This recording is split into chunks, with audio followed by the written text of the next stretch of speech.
2026년 2월 12일 목요일 마태복음 13장 1절에서부터 17절 말씀 하나님의 말씀을 듣는 자세라는 제목으로 주의 말씀 전하겠습니다. 1절에서 2절 말씀입니다. 그날 예수께서 집에서 나가사 바닷가에 앉으심에 큰 무리가 그에게로 모여들거늘 예수께서 배에 올라가 앉으시고 온 무리는 해변에 서 있더니 예수님이 배에 올라가 앉으시고 무리는 해변에 서서 예수님의 말씀을 들었는데 이때 예수님이 전했던 말씀이 바로 씨 뿌리는 자의 비유였습니다. 3절 예수께서 비유로 여러 가지를 그들에게 말씀하여 이르시되 씨를 뿌리는 자가 뿌리러 나가세. 씨 뿌리는 자의 비유. 오늘날 농부가 씨를 뿌렸는데 어떤 것은 길가에 떨어져 새에게 먹히고 말았고 어떤 씨는 흙이 얇아 돌밭에 떨어져 곧 싹이 났지만 뜨거운 해가 뜨자 뿌리가 말라버렸습니다. 어떤 씨앗은 가시떨기 위에 떨어져 가시의 기운이 막혔습니다. 어떤 씨앗은 좋은 땅에 떨어져 100배, 60배, 30배의 놀라운 결실을 맺었습니다. 씨 뿌리는 자의 이 비유를 보면은 말씀을 받는 우리의 마음과 태도가 얼마나 중요한가. 오늘도 예수님은 진리의 말씀을 우리에게 뿌리셔요. 뿌린데 우리 마음의 밭이 어떠하냐에 따라서 열매를 맺기도 하고 열매를 맺지 못할 수 있다라는 것을 말씀하고 있는 겁니다. 우리가 그 당시에도 그렇지만 지금 이 시대에도 우리가 예수님의 말씀을 들을 수 있는 경로는 굉장히 많습니다. 설교를 통해서 유튜브를 통해서 또 주일 예배, 수요 예배, 여러 다양한 목사님들의 또 강의를 통해서 정말로 얼마나 편하게 언제라도 말씀을 들을 수 있는 그런 시대가 되었습니다. 그런데 중요한 것은 말씀을 얼마나 들었느냐가 중요한 게 아니고 어떤 마음과 태도로 이 말씀을 받아들였는가 하는 것이 훨씬 중요하다는 거예요.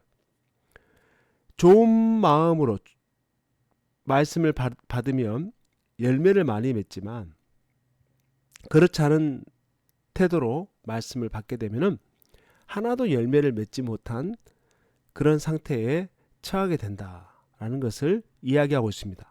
10절에서 15절 말씀 제자들이 예수께 나와 이르되 어찌하여 그들에게 비유로 말씀하시나이까 대답하여 이르시되 천국의 비밀을 아는 것이 너희에게는 허락되었으나 그들에게는 아니 되었나니 무릇 있는 자는 받아 넉넉하게 되되 없는 자는 그 있는 것도 빼앗기리라. 그러므로 내가 그들에게 비유로 말하는 것은 그들이 보아도 보지 못하며 들어도 듣지 못하며 깨닫지 못함이니라. 이사야의 예언이 그들에게 이루어졌으니 일렀으되 너희가 듣기는 들어도 깨닫지 못할 것이요 보기는 보아도 알지 못하리라. 이 백성들의 마음이 완악하여져서 그 귀는 듣기에 둔하고 눈은 감았으니 이는 눈으로 보고 귀로 듣고 마음으로 깨달아 돌이켜 내게 고침을 받을까 두려워함이라 하였느니라. 예수님을 따르는 제자들에게 이 천국의 비밀을 이야기해 줍니다. 그래서 왜 제자들이 이 비유를 말씀해 주시는지 물었을 때에 주님이 친절하게 답변을 하는 거죠. 완악하고 교만한 사람들에게는 천국 비밀을 아는 것이 허락되지 않았다. 그래서 어리석고 교만한 사람들은 보아도 보지 못하고 들어도 듣지 못하는 그런 영적 소경이라는 것. 또한 이 말씀은 이사야 예언이 성취되는 것인데요. 이사야 6장 9절과 10절에 보면 여호와께서 이르시되 가서 이 백성에게 이르기를 너희가 듣기는 들어도 깨닫지 못할 것이요 보기는 보아도 알지 못하리라 하여 이 백성의 마음을 둔하게 하며 그들의 귀가 막히고 그들의 눈이 감기게 하라 염려하건대 그들이 눈으로 보고 귀로 듣고 마음으로 깨닫고 다시 돌아와 고침을 받을까 하노라 하시기로. 예수님이 인용하신 이사야 6장의 말씀을 통해 우리가 배우는 영적 원리가 무엇인가? 완악하고 교만한 사람들에게는 진리의 말씀을 결코 받을 수 없다라는 사실입니다. 겸손한 사람에게는 천국의 비밀이 허락되었지만 완악하고 교만한 사람들에게는 이 진리의 말씀에서 멀어질 수밖에 없다. 마음이 완악하고 교만하면 예수님의 말씀을 깨닫지 못한다는 겁니다. 그래서 이 교만하면 천국의 비밀을 알 수 없고 예수님 앞에 겸손할 때 비로소 천국의 진리를 깨닫게 되는 것이다. 농부가 씨앗을 부지런히 뿌렸는데 길가밭과 돌밭, 가시떨기에 뿌려진 씨는 전혀 열매를 맺을 수가 없었습니다. 유일하게 좋은 땅에 뿌려진 씨만 농부의 마음을 기쁘게 할 만큼 많은 열매를 맺었어요. 자, 이것은 아까도 말씀을 드렸지만은 받는 사람들의 그 상태에 따라서 열매를 맺기도 하고 전혀 열매를 맺을 수 없기도 한다는 겁니다.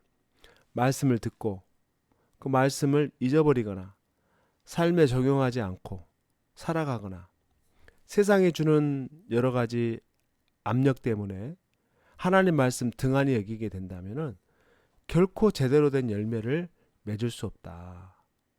그래서 우리가 말씀을 듣는 자로서 우리의 마음이 좋은 땅과 좋은 밭이 되도록 우리가 늘 하나님께 의지하는 것이 얼마나 중요한가. 그리고 염려와 근심과 세상의 즐거움에 빠지게 되면은 하나님 말씀을 통해 변화가 일어날 수 없다라는 거. 여러 가지 마음속에 여러 가지 잡초들을 제거하지 않으면은 우리가 진정으로 열매를 맺을 수 없다라는 것을 지금 말씀하고 있는 겁니다. 16절과 17절 그러나 너희 눈은 봄으로 너희 귀는 들음으로 복이 있도다. 내가 진실로 너희에게 이르노니 많은 선지자와 의인이 너희가 보는 것들을 보고자 하여도 보지 못하였고 너희가 듣는 것들을 듣고자 하여도 듣지 못하였느니라. 이 놀라운 천국의 비밀을 제자들이 아는 것은 굉장한 복이다. 많은 선지자와 의인들이 너희가 보는 것을 보고자 했지만 보지 못했다. 이 천국의 비밀에 대해서, 예수님에 대해서. 때가 차고 예수님이 오심으로 이제 그 예수님을 통해서 이 천국의 비밀을 듣고 있으니까 이보다 더 복된 사람들이 어디 있겠는가 하는 거예요. 구약의 선지자와 의인들조차도 듣지 못했던 진리를 깨닫게 된 오늘 신약시대의 사람들은 어떤 삶을 살아야 되는가. 이 귀한 진리를 들었으니까 그 하나님께 감사하고 또 마음으로 깨달은 것을 우리 삶 속에 실천하고 열매 맺는 삶을 살아가야 된다라는 것을 우리에게 말씀해 주고 있는 겁니다. 말씀을 통해 깨달음을 주실 때 아멘으로 순종하고 우리 삶에 실천하고 늘 하나님 앞에 감사 영광 돌리는 것, 이것이 오늘 우리가 살아가야 될 삶의 모습이며 바른 태도임을 깨닫습니다. 주님의 진리의 말씀이 우리 마음에 잘 심겨져서 30배, 60배, 100배 풍성한 열매가 맺을 수 있는 놀라운 은혜가 있기를 주님의 이름으로 축원합니다. 아멘. 하나님 아버지 고맙고 감사합니다. 이 천국 복음이 아무에게나 주어지는 것이 아니고 구약시대의 선지자들조차 보지 못했던 듣지 못했던 이 귀한 말씀을 오늘 이 시대에 많은 사람들이 너무나도 자유롭게 편안하게 이 말씀을 듣고 있습니다. 이 귀한 말씀을 들음에도 우리 마음밭이 완악하고 교만하여서 세상 염려와 이 세상의 자랑으로 우리 마음이 다 갇혀 있어서 말씀으로 결실 못한 우리의 지난날의 모습들을 용서하시고, 아버지 하나님, 우리 마음이 좋은 밭으로 열려서 하나님 귀한 말씀으로 30배, 60배, 100배 풍성히 열매 맺고 우리 하나님 앞에 영광 돌릴 수 있도록 은혜 더하여 주시옵소서. 좋으신 예수님의 이름으로 간절히 기도하옵나이다. 아멘.